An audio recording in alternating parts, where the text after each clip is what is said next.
निकाल जो आहे तो पुढे ढकलण्यात आलेला आहे, त्यामुळे नक्कीच येणाऱ्या निवडणुकीला फरक आणि मोठा नुकसान होईल. मला तर कळतच नाही की निवडणूक आयोगाने निवडणुकीचा खेळखंडोबा का केलाय. म्हणजे आरक्षण किती टक्के असावं हे घटनेमध्ये लिहिलेलं आहे, बरोबर आहे. त्याच्यानंतरही आरक्षणाची संख्या जास्त वाढू कशी शकते, टक्केवारी वाढू कशी शकते, या संदर्भात जो अधिकारी आरक्षण टाकायला बसला होता, म्हणजे आरक्षणाची प्रक्रिया पूर्ण करायला बसले होते, त्या अधिकाऱ्यांवर तुम्ही कारवाई केलीत का? कारण त्यांच्या चुकीमुळे आज हा एवढा सगळा निवडणूक आयोगाचा खर्च वाढलेला आहे.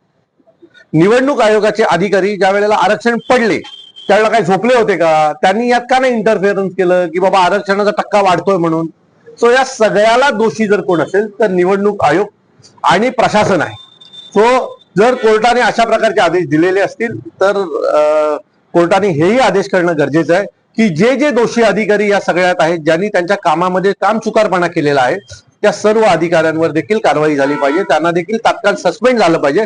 कारण शेवटी जसजशा या पहिली निवडणूक पुढे गेली, म्हणजे निवडणूक एक दिवसावर असताना निवडणुकीची तारीख 20 करण्यात आली. आता कोर्टाने ऑर्डर दिली की सगळ्याच मतमोजण्या या निकाल पुढे गेल्यात. सो हे सगळं पाहता मला असं वाटतं भारतीय निवडणूक आयोगाकडे प्रचंड त्याला आपण म्हणू शकतो की प्रचंड अंधाधुंद कारभार आहे. कोणाचा तालमेल नाहीये. जे सन्माननीय राजसाहेब ठाकरे, राहुल गांधी जे बोलतात ते योग्य आहे, कारण निवडणूक आयोगाने या देशाच्या निवडणूक या विषयाचा मजाक केलेला आहे. निवडणूक आयोग कुठे चुकीचं वागतंय, आम्ही हेच म्हणतोय की निवडणूक आयोग चुकीचंच करतोय. निवडणुका बॅलेटवर झाल्या पाहिजेत. निवडणूक आयोग मनमाजी कारभार करतोय. आज पहिल्यांदा सत्ताधाऱ्यांच्या विरोधात गेल्यावर एवढे बोंबाबोंब करतात. आमच्या तर विरोधात निवडणूक आयोग अनेक वर्ष रिझल्ट बनवते. सत्ताधाऱ्यांच्या विरोधात म्हणजे कारण नाही, सत्ताधाऱ्यांच्या विरोधात म्हणजे आता त्यांना ही निवडणूक जी झाली ती सत्ताधारी विरुद्ध सत्ताधारी झाली. कारण मनसेत त्याचा सहभाग नव्हता. इतर पक्षांनी देखील एवढं काही महत्व त्याला दिलं नव्हतं.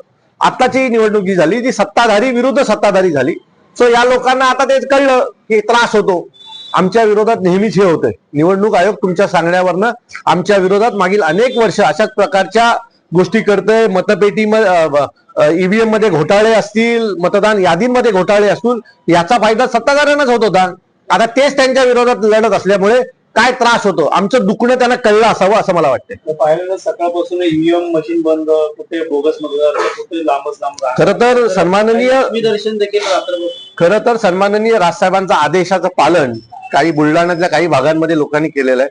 आज सकाळ सकाळ बोगस मतदान करायला आलेल्या लोकांना चांगला स्ट्रोक देण्यात आलेला आहे. मला असं वाटतं की जर बुलढाण्यामध्ये साहेबांच्या आदेशाचं पालन होत असेल, आम्ही निवडणूक न लढता, तर तुम्ही विचार करा ही हिंमत जर तुम्ही ठाणे मुंबईमध्ये केलीत तर एकेकाला कशा प्रकारे पळून पळून मारला जाईल याचा अंदाज तुम्हाला आता आला असेल. बुलढाण्यामध्ये सापडलं, त्याला काही जणांनी पकडलं, त्याला मारहाण देखील केली, पोलिसांना देखील बोलवलं, परंतु संजय गायकवाड यांचा मुलगा जो आहे तो सुलाल गायकवाड यांनी त्याला पळून लावायचं. मी पुन्हा सांगतो, कारण तो त्याचा माणूस असेल.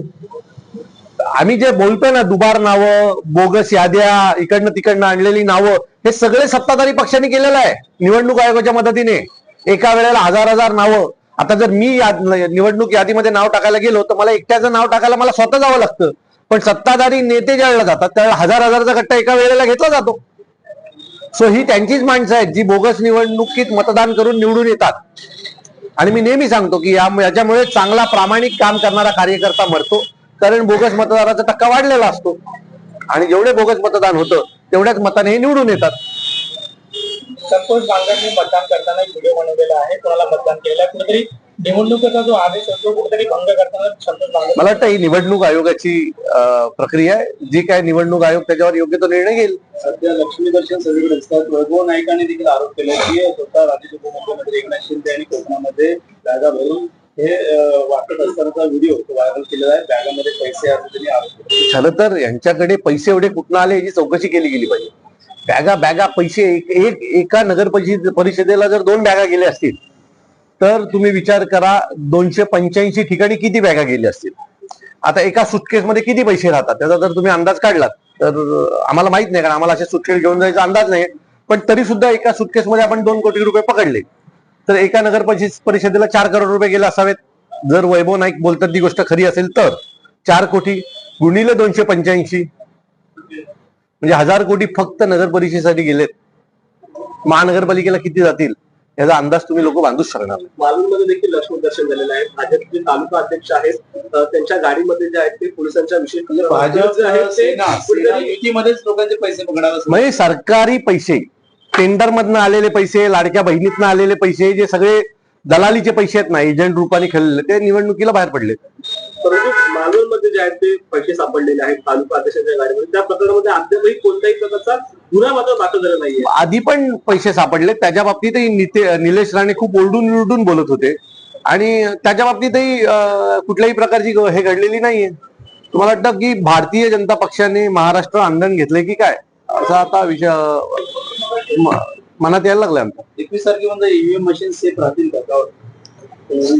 उलट आम्ही तर मजाच बघतोय, कारण कुठला सत्ताधारी पडणार आणि कुठला सत्ताधारी जिंकणार, आता ह्यांच्यात कॉम्पिटिशन लागेल की ईव्हीएम पहिला हॅक कोण करतोय. आता बघूया, ज्याच्या बाजूने रिझल्ट लागला त्यांनी ईव्हीएम हॅक केली, त्यांनी जास्त पैसे दिले.